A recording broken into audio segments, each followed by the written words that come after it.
कुछ हम लोग आगे बढ़े, कुछ चीजें हमारी बदली, लेकिन जब हम पीछे मुड़ करके देखते हैं तो दुनिया में हम लोग कहाँ खड़े हैं। आज बेरोजगारी चरम सीमा पर है। जो आंकड़े बताते हैं हम और आपके बीच के लोग 90% नौजवान बेरोजगार हो गया है, न नौकरी है न रोजगार है।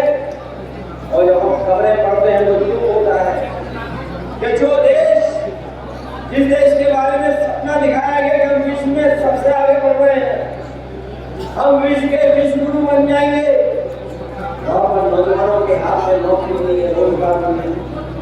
कुछ दिनों पहले हमने आपने खबर में पढ़ा होगा कि एक नौजवान जो अच्छी खासी उसके हाथ में डिग्री थी, वो सोचता था ये डिग्री मुझे मिल गई है, इससे मैं नौकरी हासिल कर लूंगा।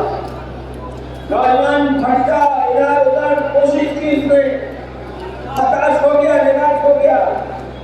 बाद में नौजवान ने अपनी डिग्री जला दी और जो सुसाइड नोट लिखा उसने लिखा कैसी डिग्रियों का क्या करूंगा मैं, क्या फायदा, जो डिग्री हमें नौकरी नहीं मिल सकती। उस नौजवान ने आत्महत्या कर दी। सोचो हमारा देश किस रास्ते पर जा रहा है। और केवल एक नौजवान ने नहीं, जब परीक्षा के पेपर लीक हुए उसके बाद एक बेटी ने आत्महत्या की। आज इस प्रदेश में स्थिति ऐसी पैदा कर दी है कि कोई भी परीक्षा होगी उसका पेपर लीक हो जाएगा। और वही एक परीक्षा का पेपर लीक नहीं हुआ है, जो हमारे पढ़ने लिखने वाले नौजवान हैं वो जानते होंगे कि उत्तर प्रदेश की जितनी परीक्षा हुई है सबके पेपर लीक हो गए। ये पेपर लीक इसलिए नहीं कराए गए कि हमें परीक्षा करानी है, नौकरी देनी है। सरकार जानबूझ करके पेपर लीक करवा रही है। और अगर सरकार सावधान होती तो जिस समय पहला पेपर लीक हुआ था उसी समय कार्रवाई हो जाती तो शायद इतने पेपर लीक नहीं होते।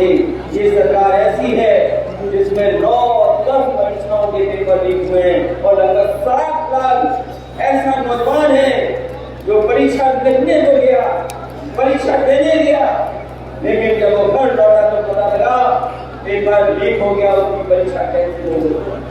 मैं बीजेपी के लोगों से कहना चाहता हूँ, अगर ये 60 लाख नौजवान और उनके परिवार के लोगों ने अगर आपके खिलाफ वोट डाल दिया तो भारतीय जनता पार्टी अपने आप निकल जाएगी, उसको कोई फंसाने वाला नहीं।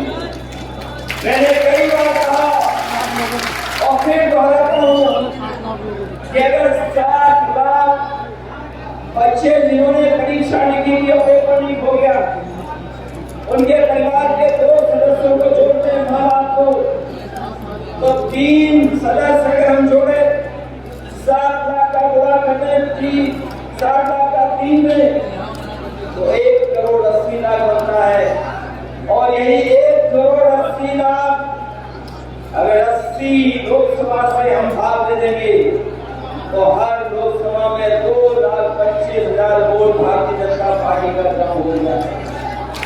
बताओ 2,25,000 अगर एक लोकसभा में नौजवान और नौजवानों के परिवार के सदस्यों की वजह से वोट कम हो रहा है तो बताओ 80 में से सीटें कैसे मिल जाएंगी।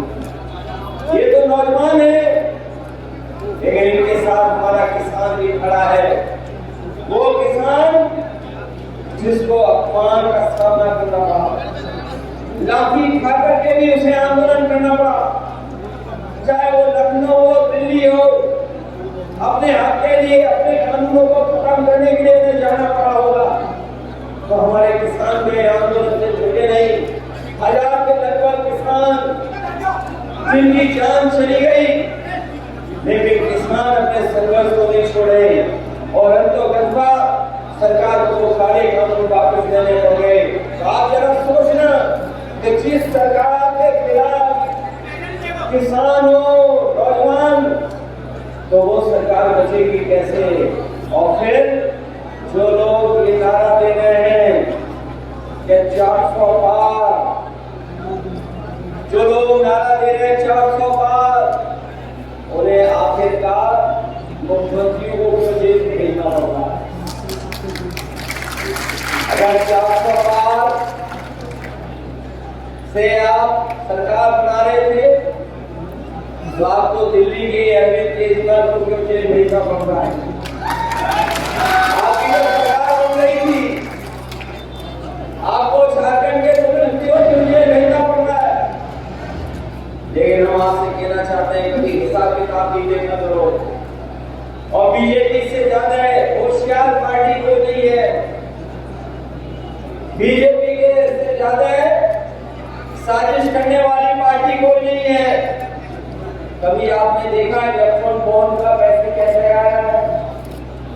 इलेक्ट्रॉन बॉन्ड का पैसे कैसा पहुंच गया बीजेपी के पास?